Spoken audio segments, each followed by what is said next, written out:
पर कृष्ण कहते हैं असली सहारा तुम्हारे भीतर ही है। तुम्हारा विवेक, तुम्हारी आत्मा, वही तुम्हारा मार्गदर्शक है। जब तुम खुद को सुनना सीख जाते हो तो जीवन की गूंज साफ साफ सुनाई देती है। खुद को खुश रखना मतलब यह नहीं कि हर समस्या से भाग जाना, बल्कि यह सीख लेना कि समस्या चाहे कितनी भी बड़ी क्यों ना हो, मन को बिखरने नहीं देना। मुस्कान बनाए रखना, आत्मबल बनाए रखना और विश्वास बनाए रखना, यही असली विजय है। और जब व्यक्ति ऐसा कर लेता है तो दुनिया भी उसकी शक्ति को पहचान लेती है।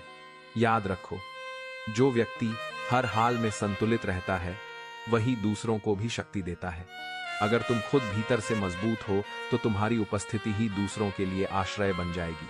यह वही स्थिति है जिसे कृष्ण स्थित प्रज्ञा कहते हैं, यानी ऐसा इंसान जिसे न दुख हिला सके न सुख बहका सके। कृष्ण का संदेश यह है कि जीवन की सबसे बड़ी शक्ति आत्मनिर्भरता है। अगर तुम्हारी मुस्कान किसी और के व्यवहार पर टिकी है तो तुम हमेशा कमजोर रहोगे, पर जब तुम्हारी मुस्कान तुम्हारे अपने निर्णय से जन्म लेती है तब कोई भी उसे छीन नहीं सकता। यह स्वतंत्रता ही असली आनंद है। सोचो, नदी जब बहती है तो उसे पर्वत, पथरीली जमीन, गड्ढे, खाई सब मिलते हैं। क्या नदी रुक जाती है?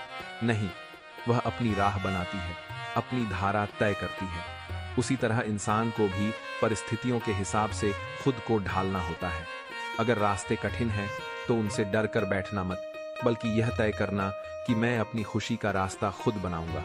अक्सर लोग कहते हैं जब सब कुछ ठीक होगा तब मैं खुश रहूंगा, लेकिन सच्चाई उलटी है।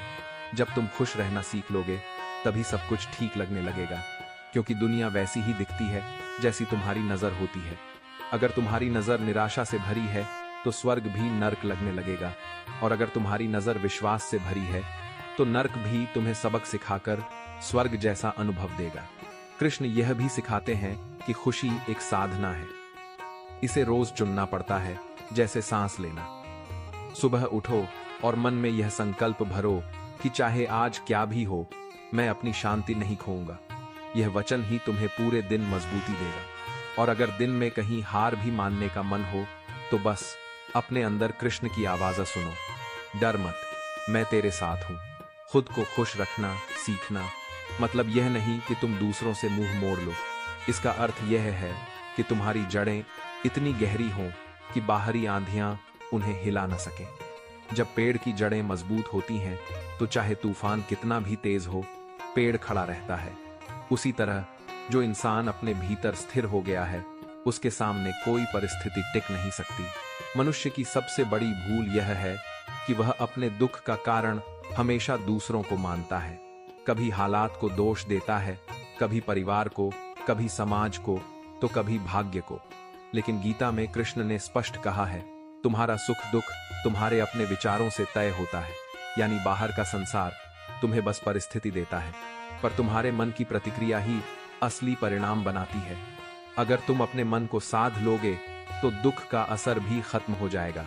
सोचो, युद्ध भूमि में खड़ा अर्जुन रो रहा था, हथियार डाल चुका था।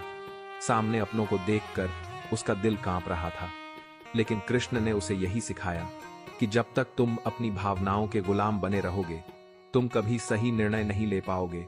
और जब तुम अपने मन को नियंत्रित कर लोगे, तभी जीवन का हर युद्ध जीत लोगे। यही संदेश हर इंसान के लिए है, खुद पर अधिकार पाओ, तभी खुशी तुम्हारे हाथों में होगी। खुद को खुश रखना एक साधारण आदत नहीं, यह आत्मा की गहराई से जुड़ा निर्णय है। जब इंसान यह ठान लेता है कि मैं अपनी ऊर्जा नकारात्मकता में बर्बाद नहीं करूंगा, तो उसकी आभा ही बदल जाती है। लोग उसके पास बैठकर शांति अनुभव करने लगते हैं। उसकी बातें दवा जैसी असर करती हैं। यही कारण है कि इतिहास में जिन लोगों ने आत्मबल को साध लिया, वही आज भी प्रेरणा के स्रोत बने हुए हैं। कभी गौर किया है, जब तुम्हारा मन हंसता है तो वही भोजन स्वादिष्ट लगता है जो कल फीका लग रहा था। वही घर आरामदायक लगता है जो कल बोझ जैसा लग रहा था। तो असली बदलाव बाहर नहीं, तुम्हारे भीतर होता है। इसीलिए कृष्ण बार बार कहते हैं, अपने मन को जीत लो, यही सबसे बड़ा विजय है। खुशी का अर्थ यह नहीं कि जीवन में दुख खत्म हो जाएगा। दुख तो आएगा ही, पर फर्क यह पड़ेगा कि तुम उसे कैसे देखते हो। अगर तुम उसे एक बोझ मानोगे तो वह तुम्हें तोड़ देगा, लेकिन अगर तुम उसे एक शिक्षा मानोगे तो वही दुख तुम्हें और मजबूत बना देगा।